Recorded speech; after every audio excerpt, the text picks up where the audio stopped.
சென்ற வார கலந்துரையாடலில் டாக்டர் எஸ்.என். சுப்பிரமணியன் அவர்கள் இந்தியாவினுடைய உயர்கல்வியினுடைய பல்வேறு பரிமாணங்களை வெகு அற்புதமாக விளக்கிச் சொன்னார்கள். அவர் சொல்லும்போது 2 விஷயங்களை குறிப்பிட்டு சொன்னார்கள். ஒன்று, சுயநிதி கல்லூரியினுடைய வரவால், அதாவது பிரைவேட் இனிஷியேட்டிவ் இருப்பதன் காரணமாக இன்றைய கல்வி பாதிக்கப்பட்டு விடுமோ என்கிற அச்சம் மக்கள் மனதில் இருந்தது. அதை விளக்கும் வகையிலான அவருடைய விளக்கம் அமைந்தது. இரண்டாவதாக, இந்த WTO என்று சொல்லப்படுகின்ற வேர்ல்டு ட்ரேட் ஆர்கனைசேஷனுடைய நுழைவின் காரணமாக, வெளிநாட்டு பல்கலைக்கழகங்கள் இந்தியாவில் நுழைவதன் காரணமாக இந்தியாவினுடைய உயர்கல்வி பாதிக்கப்பட்டு விடுமோ என்கிற அச்சமும் கூடவே இருந்தது. அவருடைய விளக்கத்தை வைத்து பார்க்கும் பொழுது எந்த வகையிலும் இந்தியாவினுடைய உயர்கல்வி வெளிநாட்டு பல்கலைக்கழகங்களால் பாதிப்புக்கு உள்ளாகாது என்பதை அறுதியிட்டு கூறியிருக்கின்றார். இந்த நிகழ்ச்சி இதோடு முடிந்து விடுவதாக இல்லை. காரணம் என்ன என்று சொன்னால், இதனுடைய பல்வேறு பரிணாமங்கள் இன்னும் இருக்கின்றன. அதனுடைய தொடர்ச்சியாக மீண்டும் டாக்டர் எஸ்.என். சுப்பிரமணியன் அவர்களை சந்தித்து பல வினாக்களுக்கு விடைபெற விரும்புகிறோம். சார், இப்போ புது மக்கள் மத்தியில் பேசக்கூடிய ஒரு பேச்சு என்ன அப்படின்னு கேட்டா, நீங்க முதல்ல சொன்னீங்க சுயநிதி கல்லூரிகள் வந்ததன் காரணமாக இன்றைய இளைஞர்களுக்கு படிப்பதற்கு வாய்ப்பெல்லாம் கிடைச்சிருக்குன்னு சொன்னதெல்லாம் கரெக்ட். ஆனா ஒரு கல்வி அப்படின்னு சொல்லக்கூடியது ஒரு தர்ம காரியமாக தான் ஆண்டாண்டு காலமாக பேசப்பட்டு வருகிறது. ஆனா இத்தகைய கல்லூரிகளின் நுழைவின் காரணமாக நீங்க தவறுதல் எடுத்துக்கூடாது. இன்றைய உயர்கல்வி ஒரு வியாபார நோக்கில் போயிட்டு இருக்கோ, ஒரு கமர்ஷியலா அது போயிட்டு இருக்கு அப்படின்ற மாதிரி ஒரு பரவலான ஒரு கருத்து எண்ணம் இருக்கிறது. நீங்க என்ன நினைக்கிறீங்க? உண்மையிலேயே அது மாதிரி கமர்ஷியலைசேஷன் ஆஃப் எஜுகேஷன் நடந்துட்டு இருக்கா, இல்ல அதையும் மீறி வேறு ஏதாவது இதற்கு நோக்கம் இருக்கிறதா?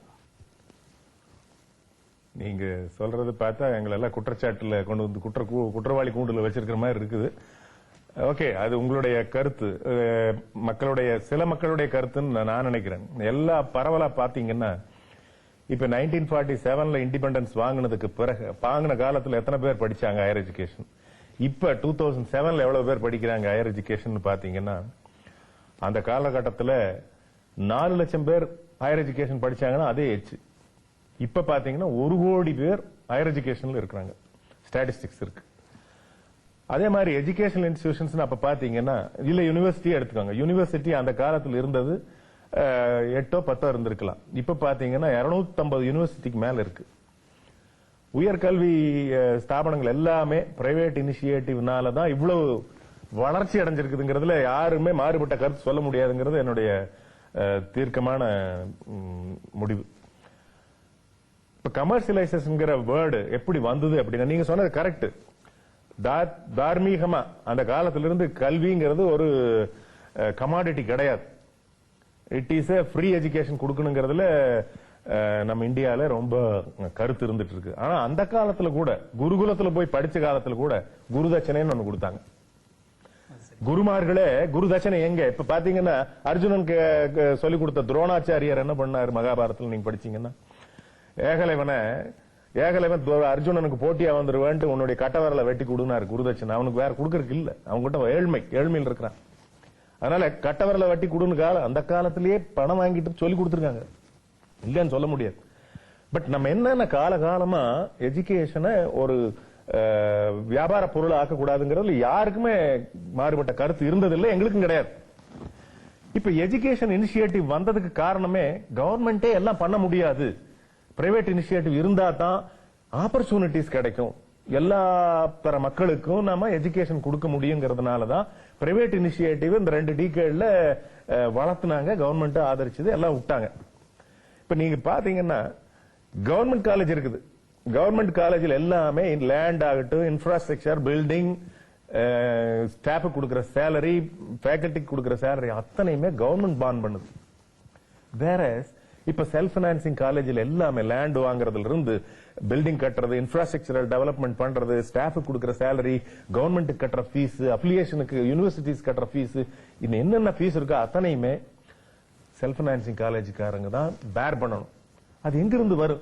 ஓகே, இன்ஃப்ராஸ்ட்ரக்சரை டெவலப் பண்ணியாச்சு, ஸ்டாஃப் கிடைக்கிறதே இல்லை. உங்களுக்கு தெரியும், இன்னைக்கு பாத்தீங்கன்னா குவாலிட்டி எஜுகேஷன் வேணும்னா நல்ல ஸ்டாஃப் வேணும். எந்த ஒரு கல்வி ஸ்தாபனமா இருந்தாலும் அந்த கல்வி ஸ்தாபனத்துக்கு ஹார்ட் என்ன? ஃபேக்கல்டி. அந்த ஹார்ட்டா இருக்கிற ஃபேக்கல்டிக்கு நல்ல சேலரி கொடுத்தால் ஒழிய நீங்க நல்ல ஒரு குவாலிட்டி எஜுகேஷனை கொடுக்க முடியாதுங்கிறதுல கல்வியாளர்களுக்கு யாருக்குமே சந்தேகம் கிடையாது. சோ அந்த மாதிரி சம்பளம் கொடுக்கறதுக்கு எங்க இருந்து கொடுக்கறது? அதுக்காக ஃபீஸ் வாங்கி ஆகணும். அந்த ஃபீஸ் வாங்கணும், வருஷம் டெவலப் பண்ணிட்டே இருக்கணும் காலேஜ். நீங்க நினைக்கிறீங்க காலேஜ் ஆரம்பிக்கிறாங்க உடனே பணத்தை வாங்குறாங்க நிறைய சம்பாதிச்சுக்கிறாங்க. It is not like that. It is certainly not like that. You will have to develop the college bike. மத்த காலேஜ் மாதிரி போட்டி போட்டு இப்ப உலக அரங்கிலேயே நம்ம போட்டி போட்டு இருக்கிறோம். நம்ம கல்லூரிகளுக்கு எல்லாம் அயல்நாட்டில இருந்து ஸ்டூடெண்ட்ஸ் வர்றாங்க அப்படின்னா ஏன் வர்றாங்க? நம்ம எஜுகேஷன் சிறந்ததா இருக்குது, சயின்ஸ் அண்ட் டெக்னாலஜி வளர்ந்து இருக்குது, எஜுகேஷன் ஹையர் எஜுகேஷனுக்கு இந்தியா இஸ் தி பிளேஸ் அப்படிங்கறதுல ஒரு சந்தேகமே கிடையாத மாதிரி போயிட்டு இருக்குது. அப்போ நீங்க சொன்னீங்க முதல்ல ஒரு ஹியூமன் கேபிட்டல்னா என்ன அப்படின்னு. ஹியூமன் கேபிட்டல் டெவலப் பண்றதே காலேஜ்கள்ல தான். நம்ம கல்லூரியில என்ன பண்றோம்? நாங்க டெவலப் பண்ணிட்டு இருக்க ஸ்டூடெண்ட்ஸ். அந்த மாதிரி இருக்கிறப்ப கமர்ஷியலைசேஷன் சொல்ல முடியாது. கவர்மெண்ட் காலேஜ்கள்ல பணம் வாங்குறது கம்மியா வாங்குறாங்கன்னா எல்லாமே கவர்மெண்ட் பாத்துக்குது. இங்க அப்படி கிடையாது.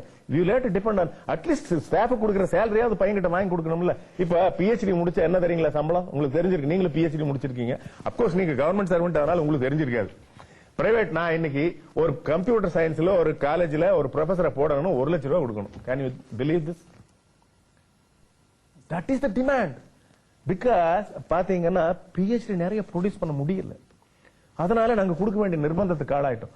சோ அந்த மாதிரி இருக்கிறதுக்கு அட்லீஸ்ட் ஃபீஸ் கொடுக்கறதுக்காக பணம் வேணும் இல்லையா? அதனாலதான் ஃபீஸ் வாங்குற மொழி. It is not commercialisation. I am sorry, you misunderstood the self financing theory itself. We are giving opportunities. அவங்களுக்கு எல்லாத்துக்குமே வாய்ப்புகளை தரோம். 1 கோடி ஸ்டூடெண்ட்ஸ் படிக்க முடியுதுன்னா